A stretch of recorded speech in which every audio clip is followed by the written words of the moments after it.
You can read about it online, you can watch videos like this one, you can talk to people that have done it, but I don't think there's any way that you can truly understand the CELTMAN until you have experienced it. It's not a race in my mind, it's an adventure, it's a shared experience, and it just goes to show the level of community that comes with this race.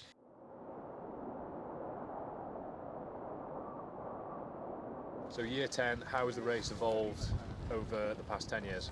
It's evolved massively. I mean, we've always filled it up, so we've always had a full contingent, but now the interest in this race from all around the world has exploded. So we're massively oversubscribed, and the race itself hasn't changed very much. It's evolved in small ways, but it's still the same product. How is this year's race tomorrow looking different to previous years? Well, it's really windy. It's always windy at CELTMAN, but this year it's particularly windy, and it's probably going to cause us some problems tomorrow, but we can't make those decisions until race day. What are the key decisions up in the air at the moment? Up in the air are the swim distance, because the full swim could be a problem if the chop is too high, and more for the kayakers than for the swimmers. They have to be safe in the water as well. So that's something we have to look at first thing in the morning, and then later on obviously we have the issue of, do we allow them up on the high course or do we close the mountain? And at the moment the wind speeds on the mountain today are mental. Broadly speaking, how are extreme triathlons different to regular triathlons? Well, they're more extreme. Actually, the extreme nature of the triathlons is not the distances are the same, but it's adding in all these extra elements: cold water, mountains, so a huge amount of climbing, wind, rain, all the things that, of course, you can get some of that in other triathlons, but you get all of it here, so that makes it really, really extreme.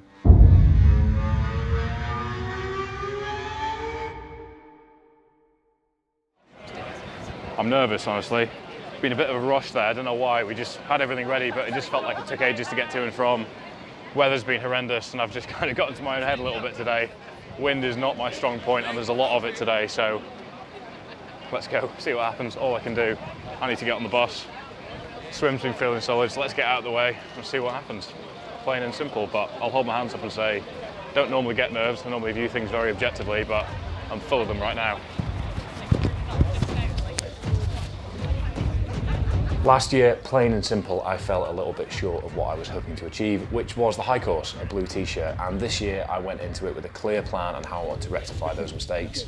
A lot of things last year, just a case of being a little bit out of practice with full distance triathlon, few mistakes here or there, leaning into the comfort of things a little bit, taking a few too many stops, all these things that I can only learn by experiencing it. We came into this year with those lessons, the experience of last year, and a real hunger for that blue t-shirt. How are you feeling, Fergus? I'm okay, nerves are settled a little bit. I just a bit of a rush getting everything sorted, settled. So I think having everything squared away, being here now, being able to breathe for what, 30 minutes or so. Bit of crap with some folk on the bus. All good, all good. Swim conditions looking okay. It's the wind on the bike that's going to be the problem. And again, looking at the forecast, it's looking pretty likely that the high course is going to be touch and go for everybody. This year, the goal was the exact same. Make it to T2A within 11 hours to make the cutoff for the high course. We took the lessons from last year, we planned that into my training, we planned that into the structure of how we were going to approach this, and then we set out a clear strategy for race day on how we wanted to approach it.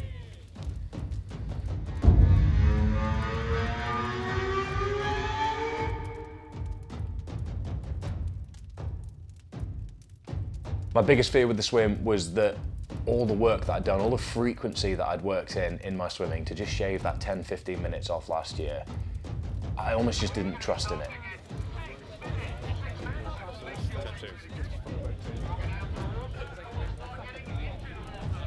Map start this year rather than last year, which was staggered just because of COVID regulations.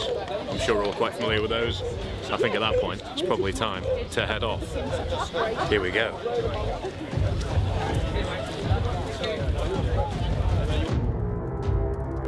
In 3 words. Big, Scottish, windy.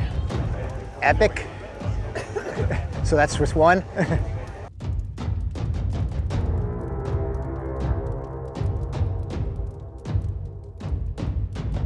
are you feeling about tomorrow? Honestly, I'm anxious. Dreading it, to be honest. I have under-prepared, underestimated what this is, but I will turn up and see how it goes. Anything past the swim's a bonus. The conditions for me are, like I said, entirely different from what I've experienced.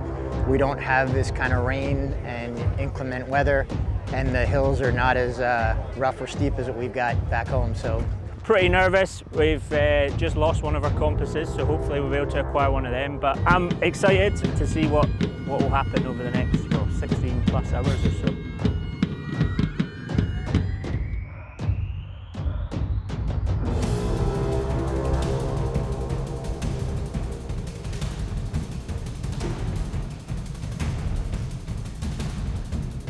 Once I got into the water, that lack of faith, that fear all washed away, and I just got my head down and trusted in the work that I'd done.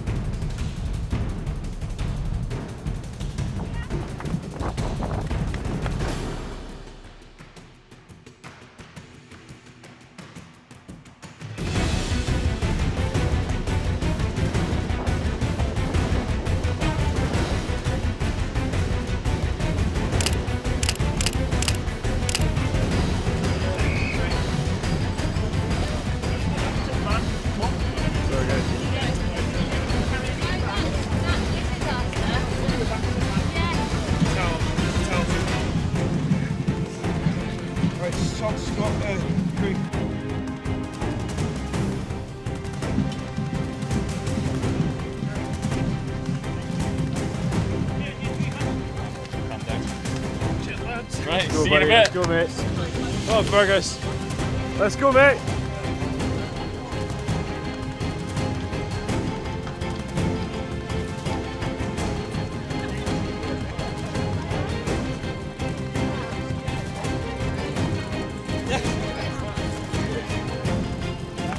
Let's go, buddy. Let's go, Fergus. See you soon, mate.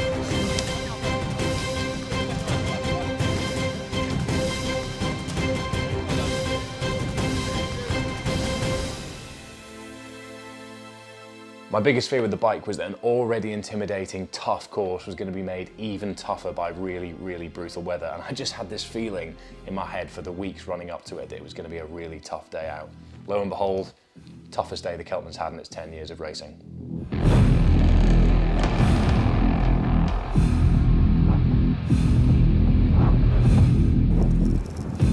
Already. You come out, mate. Really well, buddy. Kick off.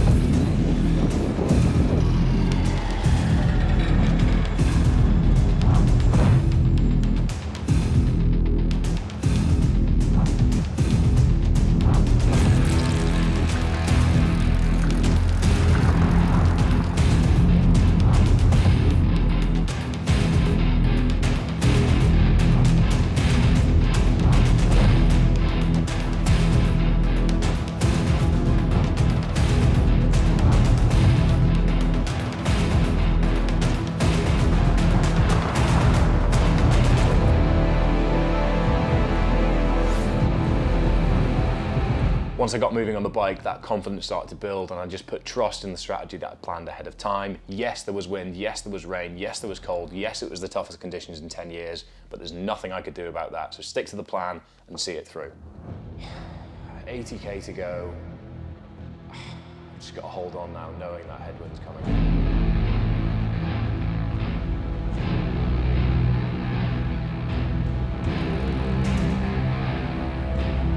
Main thing here, don't get blown over by one of those crosswinds.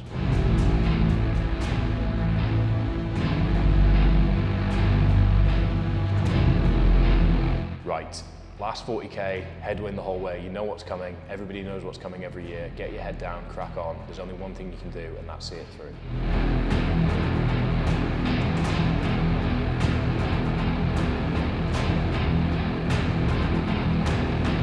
We're at T2, which is the second transition. So this is where Fergus comes off the bike and starts the run. So in comparison to the previous time we've been here last year, his times are good. He's a good bit out in front of what he was last time, but still it's a tough race. So once he gets in here, he's then got the first part of a run to do to make a cut off for the high course or the low course, if the high course is happening with this weather. So we're still in that kind of point now where we really want him to push right through this last part of it and get this kind of 17-kilometre run done, and then we know whether he's made that cut-off, which is today's big goal.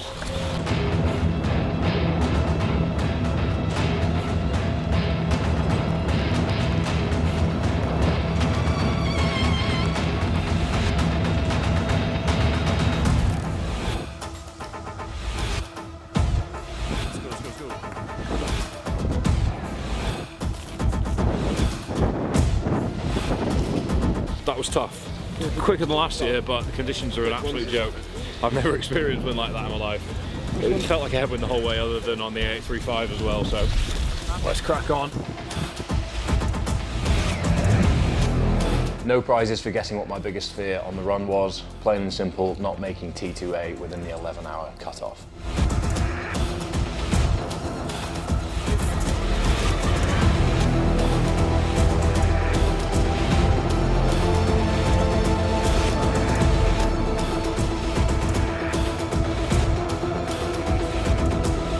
How does this race differentiate from other races? Look at the location. It's like, I'm from the Lake District, and I think even this is one of the coolest places to have a race. So wild place, wild race, there you go. Done loads of races around the world, and just coming back to Scotland and doing it here is just amazing. The scenery is beautiful, the weather is changing all the time, the people are fantastic. I absolutely love it. It's self-supported, the weather challenges, the terrain, the hills, full simplicity of the reward that if you hit a certain time, you go to the high pass. If not, you go to the low pass, and that's kind of what it's all about, is making the high pass.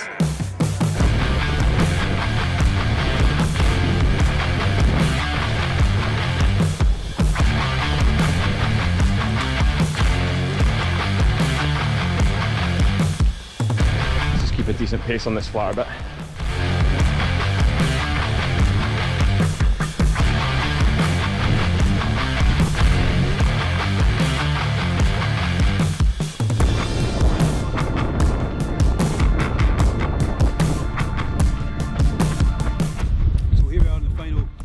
Stage, really the final element, final part of CELTMAN 2022. Hopefully by now in this kind of story you'll have understood that the high course has been cut off altogether for the safety of all the athletes and the mountain rescue, because the wind's extraordinary today. Gusts, I don't know what they're like up the top, but down the bottom at certain parts it was over 60 miles an hour, so it's just untenable to be going up. So where we are now is on what they call the low course. You look behind me, you can see Bet Aya, which would have represented the high course. The athletes would have gotten up and over the top of these Munros, touching on two Munros actually, down the back, and actually raced right down this track. Because it's been adjusted, because of the weather, every athlete now is coming up this low course which we're on. The low course itself takes you up past this mighty mountain, through the glen and out through the pass at the back.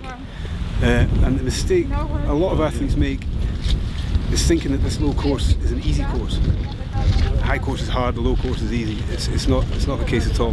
What happens with this course is you see the athletes going up and beyond here, it peaks out and then it undulates and you can't get a rhythm. Hugely technical terrain, no rhythm, and a hard slog. So we might find quite a lot of athletes in this pass wondering what happened. So let's see where Fergus is.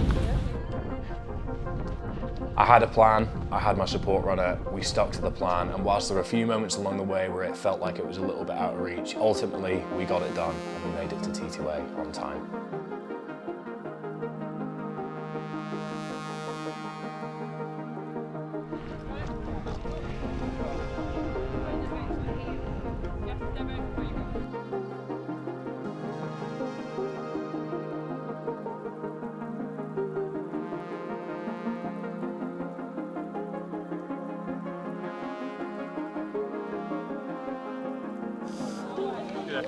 Oh, I'm burst. I'm quite emotional. That was, that was what let me down last year. And I just, I feel like I've done myself proud there. I really had to work hard as well, but just a shame I'm not even going up onto the mountain. I'll just have to come back, but it's been a challenging couple of months in the run-up, a lot of which I haven't necessarily publicly shared, but I was actually a bit worried today going into this that if I asked myself the question at the end, had I done everything I could, the answer might have been no, so it's nice to know that the answer was yes. In utterly terrible conditions as well. So makes me look like more of a fool for not making the most of the better weather last year, eh? I need to get my kit checked, and I'm going to have a leisurely stroll.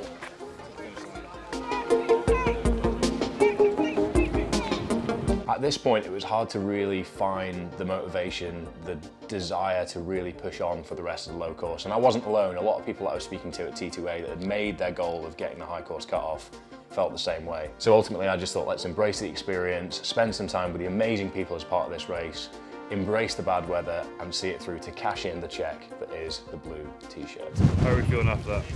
Burst, but very, very pleased. I'm just contemplating how to approach the rest of this.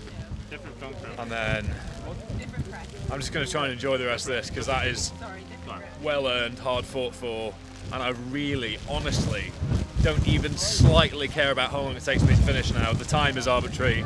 That was the goal completed.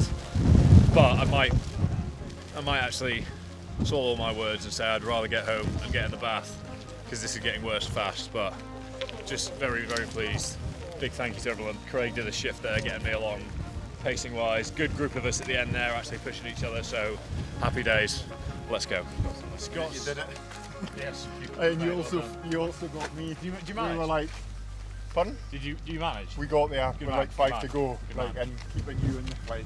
Right, stick. We know you're going to make it this year because we saw your video last year. So there's no way Fergus is going to miss it this year. Well, and I thought Fergus was thinking otherwise at one point. Oh, I thought it was finished as well. If you got me wrong. Well done, mate. You too, mate. Hard fought this year. Yeah. I'm glad we're not on the hill as well. Oh, well, we were just having that conversation. a little bit. It would have got up. Well done, mate. Right, we're going. Yeah, let's crack on. Yeah, kick on, guys. The only cut-off time is dinner now. Yeah. I was like, we've got one more cut-off to make, and that's our dinner bookers. Let's fucking We can figure that out. We can figure that Restaurant out. closes. I'm fucking starving. See you soon. Where's Fergus at the moment? Just behind us. We've come up, tracked ahead of him. In actual fact, he's made the cut-off. We're on the low course because everybody's on the low course this year, as I've explained, and we're just waiting for him to come over the top, have a few words with him, chase him down a little bit, and then we'll route back around the other side and meet him at the other end. Delighted in terms of like last year, obviously just missing it by a ball hair, so to speak. But now he's accomplished what he wants. Think he'll be satisfied, or do you think he'll come back for the official high coast and I think he'd be tempted to come back and see how he fares up and over the mountain itself. But I think having made that cut off and knowing that the swim and the bike went the way he wanted it to do, I think we'll find a very happy athlete when we see him in a few moments' time. But I dare say, I don't want to put words or ideas in his head, that he'll be back here at some point.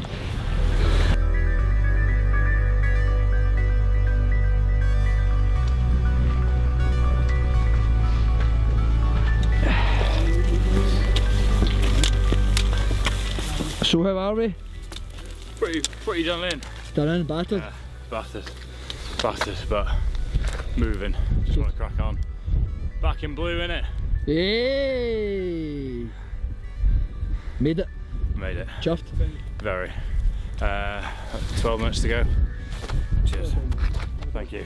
We've been fucking hanging out to find out. Oh. And they obviously wanted to be here to see you, but well done, mate. How are you feeling then? Lots of shit going on. Buzzing, but just it seems like a bit of a chore now. Yeah, we said that. Everybody we're speaking to seems a bit I think everybody's the same. despondent with it. People Yeah. are a bit, It's not. It's one of them though as well. You've got to remember, we've had this conversation for different reasons, but you've got to remember not to treat it lightly. You know, once you get out there. To be honest, I just want to get the inclines done. Yeah, but remember, once you get over there, you don't get the rhythm, and you're exposed for ages. So we'll tour around and we'll come and get you at the forest bit and kind of try and run it in a little bit from there. But just keep switched on between here and there. I'm fucking over the moon for you, mate. Yeah, thank you, mate. I appreciate it. Well done to you too, mate. Super pacing work. There he is, the pace master. Just in time, no time to spare.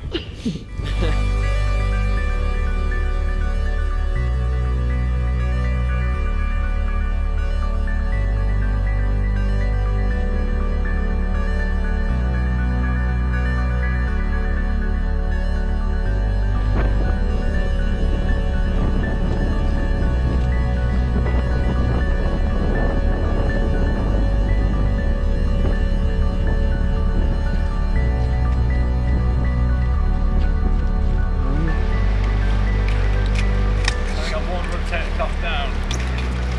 Please, please, please tell me you have some form of savoury food in the car. Yeah, we can run ahead and get that sorted. Yeah. Oh, there will be something. Yes.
What a day that was. Everything that you would expect and ask for as part of an extreme Scottish triathlon. The wind was howling, the rain was pouring, the temperature was fluctuating, but spirits were high. Incredible race, incredible experience, and the worst conditions in 10 years of the CELTMAN really made it what it was, an extreme triathlon. This year there was impromptu lift sharing from the car park at T2 to get people back to T2. Nothing arranged in advance, just people looking out for each other. The amount of people that got caught without bikes or broken bikes, having travelled from overseas, that was sorted out by locals, sorted out people in the CELTMAN forum on Facebook.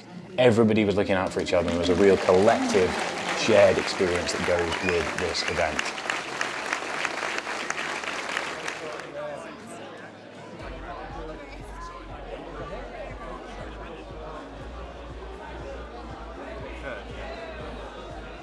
This is a blue CELTMAN finisher t-shirt, and last year I was holding a white one, so I am very, very pleased to have this in my hands, as it not only represents making the high route cut-off, plot twist, no high route, but as you've seen, reasons why, but this represents a lot of focus, a lot of consideration, a lot of reflection, a lot of learning from mistakes of last year and carrying them into this year, a lot of stress, a lot of pressure, and a lot of things that I'm honestly very, very proud of to be holding this. It means an awful lot to me. In this setting, a race that is so much more than a race. It's a community and it's experience. The people are just lovely, switched on, everybody's looking out for each other. The race directors have said that's one of the hardest, if not the hardest conditions in 10 years of CELTMAN they've ever experienced, and everybody was out there doing their bit, looking after each other. And it was just amazing to see. People from all over the world, different accents, different languages, everything. It was fantastic.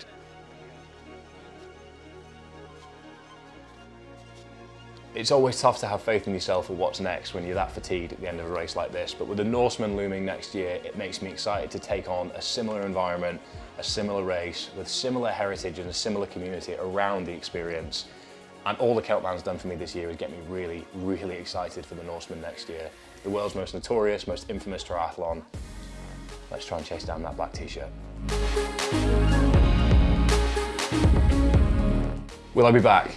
I think so, and I'd love at some point to summon up the courage to chase down a red t-shirt, as there is an enormous amount of respect from myself and from others for those that have achieved that.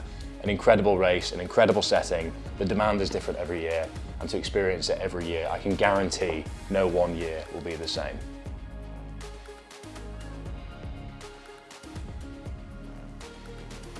As well as that, next year, in terms of prepping for the Norseman, there's no better setting to prepare myself to really groove my triathlon experience and just learn those lessons, make those mistakes ahead of time, so that when I turn up to the start line, jump off that boat in the Norseman, I'm switched on and know what I need to do.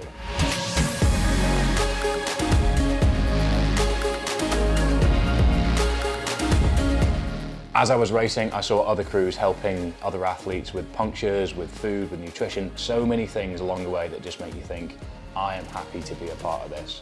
It's something I'm very proud to have experienced in 2 different ways in 2 different years. It's a race I would recommend anybody and everybody to consider at some point in the future. We all have the capacity, we all have the power to work up to something like this. It may seem intimidating, it may fill us full of fear, but that is ultimately why it is so valuable. The race community is incredible, the race directors know exactly how to bring the best out of the environment, and it is something that I am very, very proud to have been a part of. And to be able to do it all on home turf really does make this race special to me. The Cxtri Triathlon holds a very special place in my heart, and I really do hope that you've enjoyed our take on it today.